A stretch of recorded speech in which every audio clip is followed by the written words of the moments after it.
Negeri ini memanggilmu kawan. Belajar bergerak berbagi untuk negeri. Guru penggerak majukan pendidikan. Guru penggerak menghamba para murid. Kabarnya Bu hari ini, Bu? Alhamdulillah sehat. Hari ini saya selaku CGP Angkatan 10, Bu, akan melaksanakan wawancara kepada Ibu mengenai demonstrasi konseptual modul 3.1. Pada wawancara ini, Bu, saya akan menanyakan beberapa pertanyaan mengenai bagaimana cara Ibu praktik pengambilan keputusan yang selama ini Ibu lakukan di sekolah yang Ibu pimpin, Bu. Terutama pada kasus-kasus yang dimana nilai-nilai kebajikan saling bersinggungan, atau untuk kasus-kasus dilema etika yang sama-sama benar. Saya akan menanyakan beberapa pertanyaan, Bu. Yang pertama, selama ini bagaimana Ibu selaku kepala sekolah dapat mengidentifikasi kasus-kasus yang merupakan dilema etika atau rujukan moral?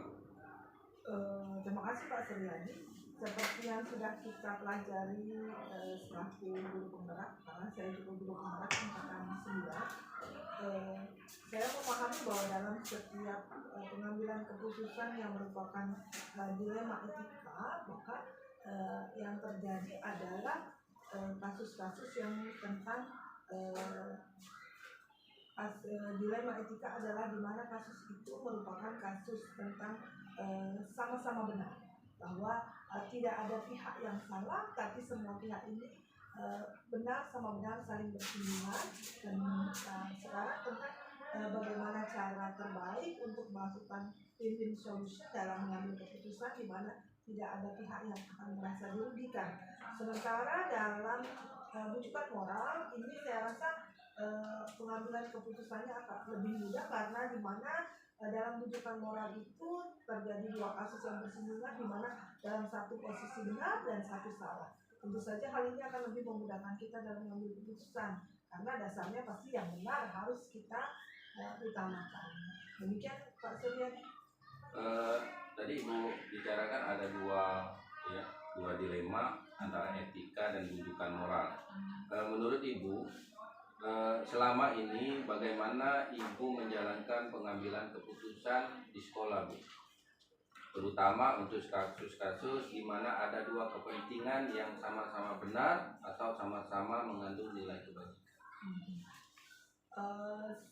Di awal saat kita melakukan identifikasi terhadap kasus dilema etika, saya memahami bahwa saya harus melihat dulu situasi dilema etika ini, karena berdasarkan apa yang kita pelajari ada 4 hal mengenai dilema etika, yang mana satu adalah kasus di mana individu melawan kelompok, yang kedua rasa keadilan melawan rasa kasihan, yang ketiga rasa kebenaran melawan kesetiaan, dan jangka pendek melawan jangka panjang.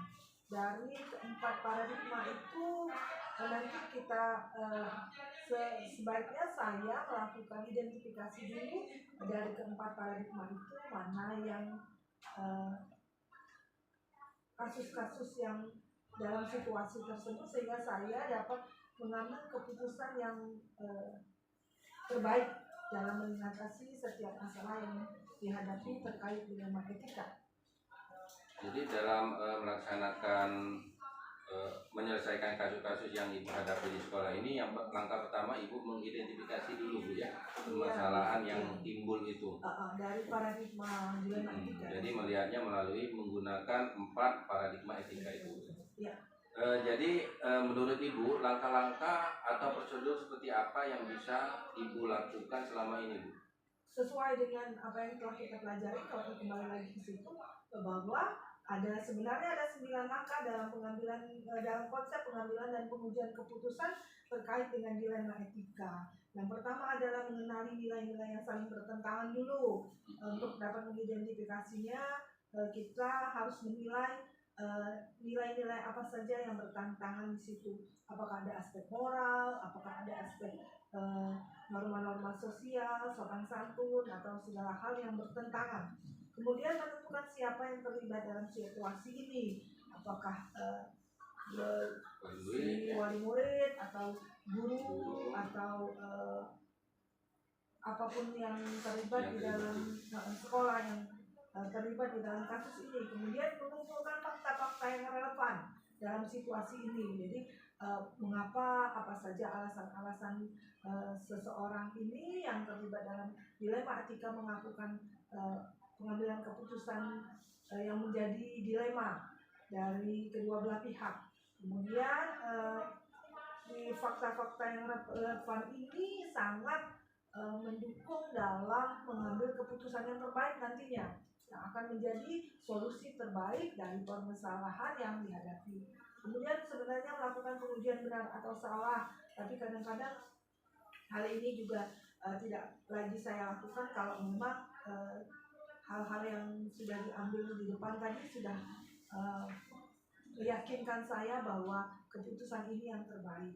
Selain itu juga bisa melakukan paradigma benar lawan benar, tadi melakukan mengidentifikasi situasi yang sedang dihadapi, kemudian melakukan prinsip resolusi. Seperti kita tahu ada 3 prinsip resolusi, ada yang berbasis hasil akhir, apakah berbasis peraturan atau berbasis rasa peduli. Jadi kita lihat dulu dari pihak-pihak yang bertikai ini atau pihak-pihak yang melakukan yang terlibat dalam masalah ini, apa yang harus prinsip apa yang harus saya ambil dalam mengambil keputusan. Apakah saya harus berdasarkan peraturan atau berdasarkan rasa peduli atau berdasarkan hasil akhir yang terbaik. Kemudian ada investigasi opsi 3 dilema, kemudian membuat keputusan, dan terakhir, dan ini menurut saya paling penting, melihat lagi hasil keputusan dan melakukan refleksi kembali apakah keputusan itu sudah merupakan yang terbaik yang menguntungkan kedua belah pihak. Ya. Demikian Pak Srian. Jadi Ibu tadi menggunakan, kalau saya simak, menggunakan 9 pengambilan keputusan, Bu ya. Iya, mengambil sebuah keputusan. Dari 9 keputusan yang Ibu ambil tadi, Bu ya, hal-hal apa saja yang selama ini Ibu anggap efektif dalam pengambilan keputusan pada kasus-kasus dilema etika tersebut? Saya rasa yang paling efektif adalah mengumpulkan fakta-fakta relevan dalam situasi ini, karena kita harus mendudukkan pihak-pihak yang terlibat dalam suatu masalah itu, mendengarkan opini mereka masing-masing, alasan mereka yang terlibat dalam masalah itu, mengapa masalah itu terjadi. Jadi semua fakta-fakta yang relevan dengan situasi dapat kita dengarkan, dapat kita urutkan runut, sehingga kita tahu secara keseluruhan sebenarnya masalah apa yang terjadi. Sehingga saya rasa ini adalah hal yang saya anggap paling efektif dalam mengambil keputusan, sehingga dapat pengambilan keputusan nanti itu merupakan hasil terbaik yang menguntungkan semua pihak. Jadi Ibu mengambil keputusan itu sesuai dengan fakta-fakta yang relevan yang terjadi pada kasus tersebut, Ibu ya. Selanjutnya Bu, kira-kira apa tantangan yang dalam pengambilan keputusan pada kasus dilema etika tersebut? Karena setiapnya ada tantangan. Tentu saja hasil dari setiap keputusan yang kita ambil terkadang tidak dapat menyenangkan semua pihak. Ada satu pihak yang merasa diuntungkan dan ada satu pihak yang merasa tentu saja dirugikan. Jadi tantangan kita dalam pengambilan keputusan ini adalah bagaimana mencari jalan tengah terbaik yang dapat menyelesaikan masalah, di mana kedua belah pihak yang terlibat dalam masalah itu dapat menerima keputusan itu tanpa ada rasa tersakiti satu dengan yang lainnya, sehingga penyelesaian dari masalah itu merupakan hasil terbaik yang menguntungkan kedua belah pihak. Jadi Bu, dari penyelesaian kasus nanti Bu ya, apakah Ibu ada menentukan jadwal tersendiri Bu untuk menyelesaikan permasalahan tersebut, atau langsung diselesaikan di tempat Bu, atau memiliki sebuah jadwal penyelesaiannya Bu? Saya biasanya sedapat mungkin melakukan pengambilan keputusan itu menyelesaikannya secepat mungkin, tapi tergantung juga dari keadaan atau kasus yang dialami. Kalau memang membutuhkan pemikiran yang lebih mendalam, membutuhkan berbagai masukan dari beberapa orang yang mungkin bisa memberikan Masukan ya. saran dan pendapat tentang keputusan terbaik yang akan diambil, biasanya saya memanggil dulu beberapa orang yang mungkin saya bisa ajak bicara untuk menentukan solusi terbaik dari masalah tersebut. Sedapat mungkin saya berusaha untuk menyelesaikan setiap masalah yang dihadapi itu secepat mungkin. Jadi ada prosedurnya Bu ya untuk Kalau menyelesaikan masalahnya itu permasalahan tersebut ya. hanya masalah ringan saja, saya rasa harus segera diselesaikan. Tetapi misalnya masalah itu memang membutuhkan beberapa pihak yang harus kita dengar, maka kita lakukan dulu sebelum pengambilan keputusan. Iya. Jadi Bu, pertanyaan berikutnya Bu, kira-kira Bu faktor-faktor apa saja yang selama ini mempermudah atau membantu Ibu dalam pengambilan keputusan dari kasus-kasus yang Ibu alami itu Pak? Tentu saja faktor yang dapat mempermudahkan diantaranya bahwa saya memiliki beberapa tim, beberapa individu di sekitar saya yang dapat saya dengarkan pendapatnya, yang bisa kita tanyai untuk membantu saya dalam memberikan dalam mencari solusi terbaik dalam masalah itu. Selanjutnya juga mungkin faktor-faktor pendukungnya, bahwa saya di sekolah ini ada sekitar 41 pegawai, di mana ada guru dan pegawai dan tenaga kependidikan lain yang setiap individu ini saya yakini mereka memiliki kelebihan dan kekuatan masing-masing yang bisa saya jadikan narasumber untuk kasus-kasus yang mungkin saja terjadi, dan saya bisa menganalisa bahwa sebaiknya saat kasus ini saya bisa bertanya pada yang ini, yang pada kasus ini saya mungkin bisa mendapat saran dari si B, dari kasus ini saya bisa mendapat saran dari si C, dan demikian. Saya pikir itu bisa membantu saya dalam menyelesaikan masalah. Jadi Bu, kita perlu adanya kolaborasi di antara khususnya seluruh warga sekolah yang ada di lingkungan sekolah ini Bu ya. Terakhir Bu, dari semua hal yang telah Ibu sampaikan tadi Bu, pembelajaran apa yang dapat Ibu petik dari pengalaman Ibu mengambil keputusan dari dilema etika tersebut? Sebenarnya keputusan dalam melakukan keputusan terkait kasus dilema etika ini adalah merupakan keputusan yang harus menjadi win-win solution bagi semua, bahwa semua pihak yang terlibat itu harus mendapatkan solusi terbaik. Tidak ada pihak yang disudutkan menjadi tersalah atau dirugikan, tapi semua pihak harus sama-sama merasa bahwa masalah yang dihadapan ini dapat diselesaikan dengan jalan terbaik. Jadi semua pihak menjadi dengan lapang hati dapat menerima keputusan dari hasil dilema etika tadi, sehingga kasus-kasus yang terkait dilema etika ini tidak menjadi sebuah masalah yang kemudian akan berlarut-larut menimbulkan masalah baru yang menjadi lebih besar dan mengganggu proses pembelajaran di sekolah. Seharusnya kasus dilema etika ini menjadi kasus yang saat kita selesai kita tutup kasus, semua pihak menerima hasil keputusan dengan sebaik-baiknya dan menjalankan hasil keputusan itu dengan bertanggung jawab. Saya pikir dengan seperti itu, jadi keputusan yang diambil itu akan memberikan hasil terbaik, tidak menjadi masalah baru yang kemudian berlarut-larut menjadi masalah yang terulang lagi. Demikian Pak. Jadi dari setiap permasalahan itu harus cepat diselesaikan Bu ya, supaya tidak berlarut-larut dan tidak menimbulkan dalam masalah lagi di kemudian hari. Ya Bu, terima kasih Bu ya atas wawancaranya pada hari ini. Semoga Mudah-mudahan apa yang saya sampaikan hari ini bermanfaat. Mudah-mudahan dapat bermanfaat bagi kami juga Bu ya, Iya, sama-sama, selaku guru penggerak angkatan 10 ini Bu ya. Terakhir saya ucapkan terima kasih. Assalamualaikum warahmatullahi wabarakatuh. Waalaikumsalam warahmatullahi wabarakatuh.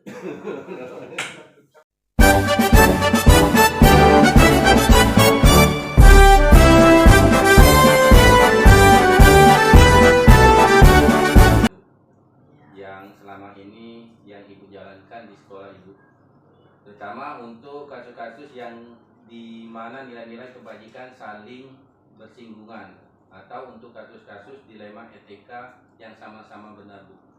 Nah dari hasil wawancara ini bu, ada beberapa pertanyaan yang ingin saya sampaikan bu kepada ibu. Yang pertama bu, selama ini bagaimana ibu dapat mengidentifikasi kasus-kasus yang merupakan dilema etika dan bujukan moral bu? Ya, terima kasih Bapak atas pertanyaan. Jadi ketika kita memiliki suatu permasalahan, bagaimana cara mengidentifikasinya adalah yang pertama kita harus memetakan dulu, mengidentifikasi nilai apa nih yang sedang bertentangan di sekolah kita, hal apa yang sedang bertentangan. Yang kedua, kita akan memilah siapa saja nih yang terlibat dalam satu permasalahan ini, apa wali murid dan guru, atau guru dengan guru, atau individu, misalnya individu seorang guru dengan sekelompok guru. Yang ketiga, kita mengumpulkan fakta. Pertama, fakta itu berdasarkan data. Kalau dia misal berkaitan dengan peraturan atau hukum, itu misalnya datanya kehadiran, kemudian pengamatan oleh teman sejawat, kemudian setelah itu kita uji apakah benar atau tidak. Nah, yang dilakukan ini pengujiannya itu biasanya kita landaskan dengan peraturan ini. Bahkan yang dilakukannya itu melanggar peraturan dinas kalau misalnya guru. Ya, kalau siswa apakah melanggar peraturan yang sudah disepakati oleh siswa. Nah, untuk ujinya ini banyak. Kalau permasalahan yang tadi agak riskan, jadi kita bisa menguji publik. Uji publik itu artinya itu berdasarkan kita bisa melihat mendapatkan informasinya dari wali siswa, itu artinya uji publik. Atau kita melihatnya dari media sosial. Jadi untuk mengidentifikasi kasus yang tadi, jadi perlu banyak proses dulu ya. Iya. Baik itu dalam mengidentifikasi permasalahannya, memilih permasalahan yang akan timbul, kemudian mencari fakta yang terjadi ya. Untuk pertanyaan yang kedua bu, selama ini bagaimana ibu menjalankan pengambilan keputusan di sekolah ibu, terutama untuk kasus di mana ada dua kepentingan yang sama-sama benar dan sama-sama mengandung nilai kebajikan. Kalau untuk kasus di sekolah, tentu saja setiap sekolah itu punya permasalahan sendiri-sendiri. Tetapi ada yang muncul itu baik dari siswa ataupun guru. Jadi ini yang akan saya bahas, salah satunya adalah masalah guru ya, atau tenaga pendidik. Nah, misalnya ada tenaga pendidik itu yang rumahnya jauh dari sekolah dan dia datang sesuai dengan jam bekerja. Dan untuk menghemat waktu dan tenaga dia tidak pulang. Dia tetap stay di sekolah. Nah, sementara sekelompok temannya yang rumahnya dekat ini kan punya kepentingan juga dengan ada misalnya mau nyusuin anak, mau ngurus orang tua. Nah, ini kan kasusnya benar versus benar kalau secara moralitas. Nah, jadi secara benar dengan benar. Bagaimana cara saya menyelesaikannya? Yang pertama itu kita hubungkan dulu dengan peraturan. Bahwa peraturan jam kerja itu kan 37,5 jam. Nah, kemudian guru yang bersangkutan itu yang misalnya yang jadi permasalahan karena mereka sering pulang. Nah, itu juga kita hubungkan bahwa anak kecil yang misalnya berdasarkan fakta yang sudah dikumpulkan memang benar-benar guru tersebut atau tenaga pendidik tersebut punya anak bayi atau punya orang tua yang perlu perhatian khusus. Jadi mereka bisa, maksudnya saya izinkan untuk pulang. Tidak mau tadi Bu ya. Iya, jadi karena anak itu punya hak.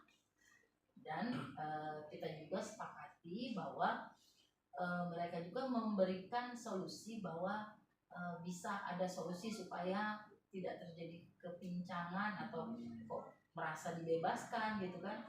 Jadi mereka gimana nih solusi terbaiknya, kita coaching gitu. Oh iya Bu, ternyata ada solusinya, kalau mau nyusui bisa dipompa dulu. Iya. Seperti itu. Jadi kita mengedepankan diskusi gitu untuk penyelesaian masalah. Jadi untuk menyelesaikan suatu permasalahan antara benar dengan nilai kebajikan tadi Bu ya. Benar. Mungkin di sini Ibu ada langkah-langkah atau prosedur. Mungkin langkah-langkahnya seperti yang Ibu bicarakan tadi ya. Hal-hal apa saja yang selama ini Ibu anggap efektif dalam pengambilan keputusan pada kasus-kasus dilema etika itu? Dalam pengambilan keputusan tentu saja kita menghubungkan yang pertama adalah dia tidak bertentangan dengan hukum, peraturan. Yang kedua, kita melakukannya kalau itu merupakan keputusan atau permasalahan individu, biasanya kita lakukan secara coaching. Jadi heart to heart, jadi bukan di tempat rapat, tetapi kita bicarakan secara personal. Kecuali itu misalnya menyangkut permasalahan yang agak umum, baru kita sampaikan di rapat. Begitu Bu ya. Jadi untuk menyelesaikan permasalahan itu yang bertentangan dengan peraturan tadi Bu, kita melakukan coaching terlebih dulu terhadap guru yang memiliki kasus tersebut Bu ya. Selanjutnya Bu, hal-hal apa saja yang selama ini merupakan tantangan dalam pengambilan keputusan pada kasus dilema etika itu? Tantangannya ini, pada suatu pengambilan keputusan biasanya kita ada kesepakatan antara kedua belah pihak. Misalnya yang gurunya tadi sering izin pulang, kan kita ada sepakatnya, ada solusi ya. Iya benar. Nah terkadang kita belum konsisten untuk mematuhi kesepakatan itu tantangannya.